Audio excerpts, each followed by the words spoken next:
Hi everyone, I'm Ashish and today we are going to take a look at some of the common concurrency related issues in transactional systems. And I have been working in FinTech industry from quite long, and believe me, one of the topmost issues that we always have to take care of is the issue of lost update. So first, I'll explain you the problems in detail so that you have a good understanding of what this issue is about, and then we will dive into the numerous solutions that are there to help prevent this. So there are solutions that can be implemented at the database layer, setting some of the isolation levels or following some of the best practices. And there are also solutions that can be implemented at the system level with the help of message queues or using something like Kafka. So without further delay, let's begin.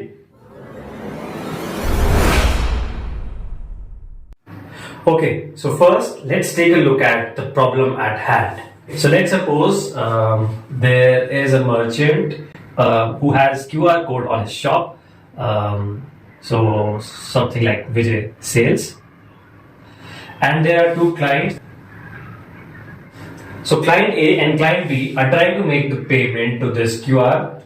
Let's suppose the balance for this merchant, current balance is $100. And client A is trying to make a payment of $5 and client B is trying to make a payment of $10. So the gist of the problem is that when both the clients are making the payment to the QR at the same time, there are high chances that one of the transactions or one of the update might get lost. But let's fully understand how this can happen. So these transactions go first through the acquiring bank.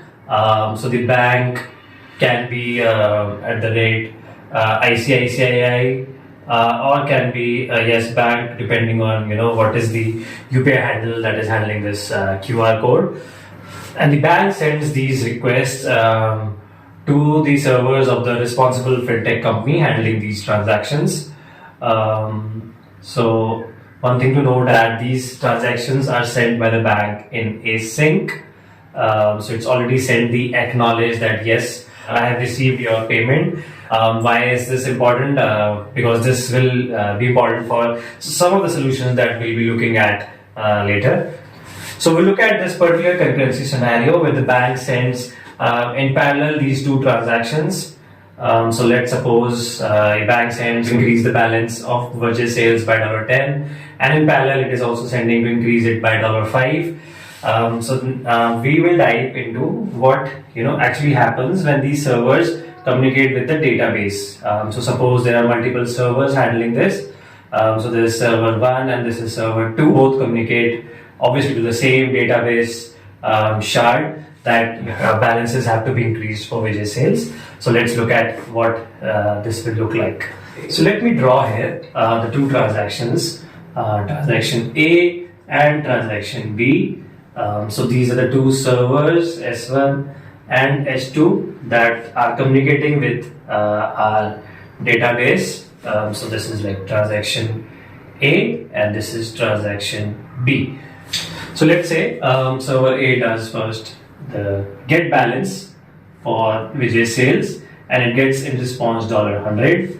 And then immediately after that, server 2 also does within the transaction a get balance, and it also gets in response $100. And then it sends a request to set the balance as $105 and does a commit as well.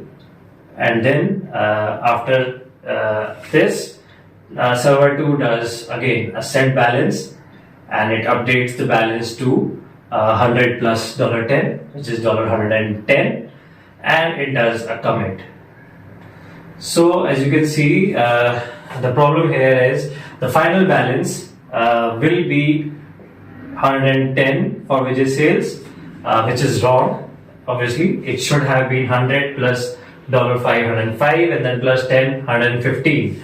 So this is where the final balance should have been, and you can say that the transaction B overwrites this update for transaction A, right? So this is what we call a lost update, because this update is now lost because At some point, Vijay sales balance was $105, but then transaction B, when it set the balance, it overrated to $110. Okay, so let's take some diversion and let's also look at some of other concurrency problems that you might have heard of, which is the problem of dirty read and dirty write. Okay, so let's understand, quickly understand how are they different. So let me give you an example. Let me take this off. So what happens in a dirty read is, suppose transaction A has not yet committed and transaction B also does a get balance. So it is trying to read the balance of Vijay sales.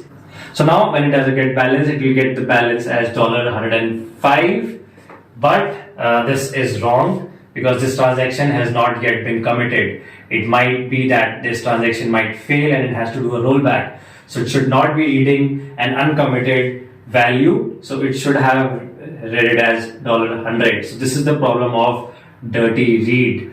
And why are we not discussing this problem? Because both dirty read and dirty write is related to an uncommitted transactions, and this is by default handled in most of the databases today by setting an isolation level, which is read committed. So yes, read committed handles this by default. So in most of the databases, when transaction B or when the server 2 reads the balance, it will get the balance as $100 only. And how this happens and what is read committed isolation level, we won't dive into this in this video. If you want to know more, you can leave comments and probably I can make another video on this. But for now, let's quickly get back into what lost update is and its solutions. So now redraw this back to the problem of lost update. So as you can see, to quickly summarize it, this is the problem. The transaction A has been committed. So this is not the problem of a transaction not being committed in an uncommitted state and then another transaction processing it. So transaction A has been committed and then transaction B comes and overwrites that update. So this is the problem of lost update. I hope this is clear. So next we can dive into the solutions.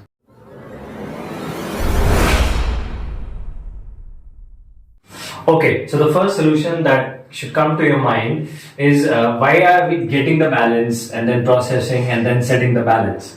So why can't we update it directly? So I'll give you an example. So what we are doing right now is both transaction A and B are giving two instructions to the database. First to get balance, and let's suppose it's setting that balance to a field as current balance. And then it is setting the balance. The new balance will be whatever the current balance it got plus $5, and transaction B is whatever the current balance it got plus $10. What we can instead do is not have two instructions and have a single atomic instructions given to the database, where we can say update balance equal to balance plus $5 and then update balance equal to balance plus $10. So it is saying whatever is the balance, I don't want to know, just increment it by $5. And transaction B is saying again whatever the balance is, just increment it by $10. So in this case, transaction A will end up updating this to $105, and transaction B, when it is also updating, it will update to whatever the balance is. If transaction A has updated, it will become 105, and it will update to 105 plus 10, $115. So this will actually give you the correct result. So this is our first solution, atomic update. But first you have to check if you are able to write your queries like this. So you have to first check of the feasibility of this solution. Then you also have to check for the database support, because not all databases have their updates as a single instructions. So this update balance is not necessarily a single instruction in a database. So you have to check in your database and its engine if the updates are atomic or not. And lastly, you also have to check for your ORM, object relational mapping support. So you have to check when you are transforming your entities in your code, whether it's possible to write your queries in such a way. Because I know working in Spring Boot, if you're updating the entities in Hibernate and doing the default method of writing queries in Hibernate, this instruction is not possible to write. But there is one ugly way of writing native queries in Hibernate through which you can achieve this. So yes, you have to check for your ORM support as well. So that wraps up our first solution, atomic update. Another solution at the database layer can be to increase the isolation level. So you can change the default isolation level of your database from read committed to something like repeatable read or snapshot isolation. Okay, but there is some harm in this, and I don't advise this solution because this will decrease your database availability and increase the response time. So obviously you will have to take care of these caveats, and you also have to check for the DB support. If even after increasing this isolation level, lost update can be avoided in your database, because I know in MySQL and InnoDB, that is the engine, even with repeatable read, lost update is not prevented. So now we come at our next solution, which is again at the database layer, and this will be our third solution, and we can prevent lost update by using something like locks in the database rows. So how can we lock some database rows from updating? There are two types of locks that we can discuss. One is a pessimistic lock, and another is an optimistic lock. Okay, so first let's discuss this pessimistic lock. This is again something that you should be very, very careful about, and if not necessary, you should avoid it. In pessimistic lock, while you are getting the balance, you lock the row that is returned from the select query, so that any other transactions should not be able to read that same row. So you could use something like select star from account, where merchant ID is whatever identifier for the merchant, which was Vijay Sales in our example, and you can use a syntax for update. So there you instruct the database that you are locking the row that is being read, and any other transaction, when transaction B comes and does a get balance, it won't be able to read till this transaction has been committed. But again, you have to be very careful about this solution, because again this will lead to decrease in database availability, as the other transaction will first have to wait for the previous transaction to complete. So this is a very pessimistic, or you can say a very selfish approach, where transaction A is locking the database row and making sure that while it doesn't commit, any other transaction for whatever purpose is not able to read the data related to this merchant ID. So again, whereas optimistic locks are a bit better approach, and what it does is you do the normal get balance, and while you are updating the balance, it makes sure that whatever balance that you had previously read, only that gets updated. So you had read, there's a condition in the where clause that the balance that this transaction had previously read was $100.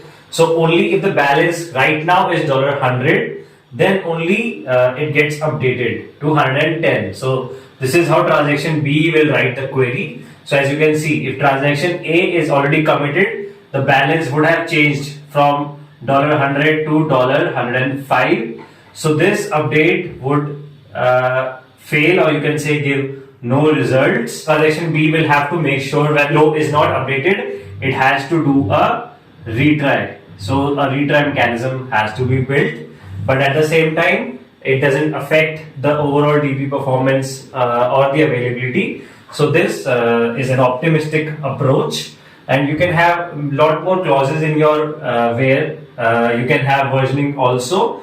So you can have a version equal to whatever version. You can keep versions in your database rows.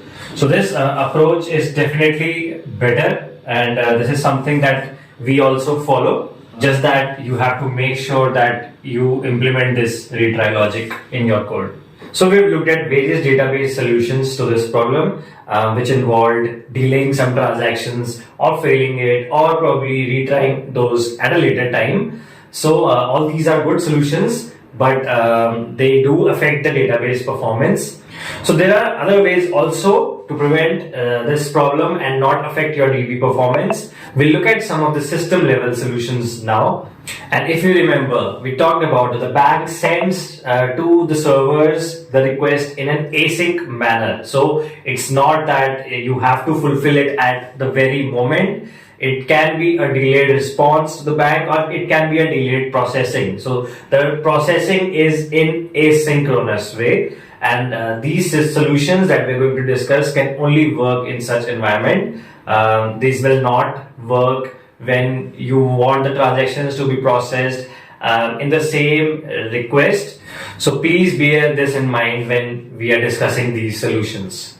Okay, so the fourth solution that we are going to discuss is using Redis locks.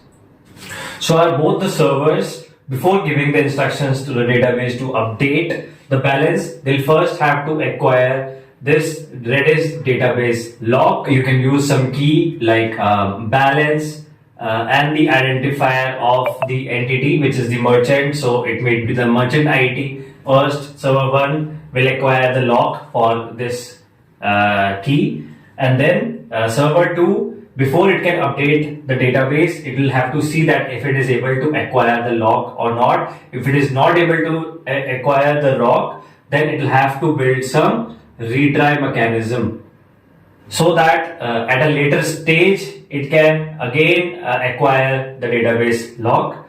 And why we are using Redis?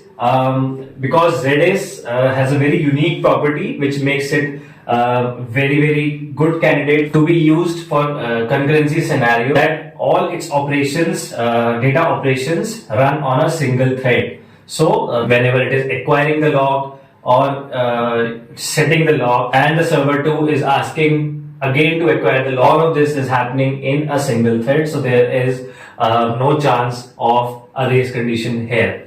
But you can use any other database which provides this property as well. So our next solution is where you can use something like message queues to handle all the transactions in a serial manner. So what we are doing by using message queues is turning a parallel stream of transactions to a serial stream of transactions. So we'll look at it, how we're doing it.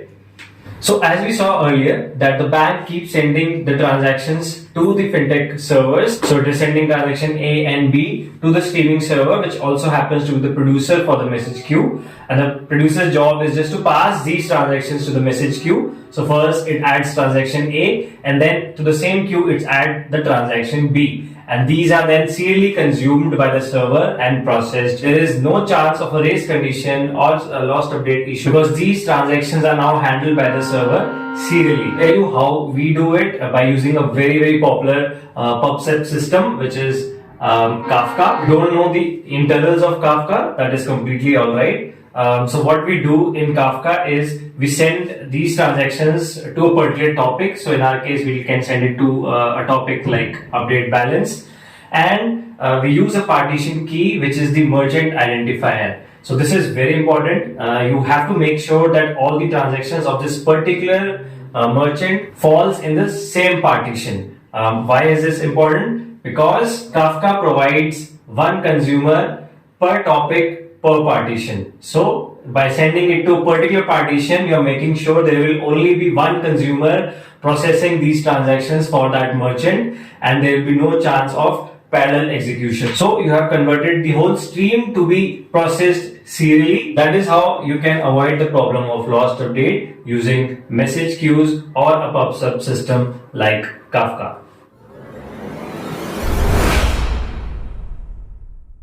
Okay, so time to wrap up this video. We've looked at the problem of lost update in detail, and we've also highlighted the various solutions that can be implemented. So we first look at atomic updates. Wherever possible, try to write your queries in an atomic manner. This is the most simplest and most effective way of handling this issue. Next, we looked at how increasing the isolation level or using some database logs can also help prevent this issue. But again, you should be very careful of using these solutions because these can directly impact your database. So only use it when you know it completely. Then we also looked at using a database like a Redis, which has a single thread of operation, which can be used as a mutex so that the transactions can happen one at a time only. And lastly, we looked at how we can convert the parallel stream of operations to a serial stream of operations using something like a message queue or a pub-sub system like Kafka. So with this, we come to the end of this video. Do hit the like button if you have liked this video, and please subscribe to my channel, and I'll be making a lot more videos like this. So thanks for watching. Bye bye.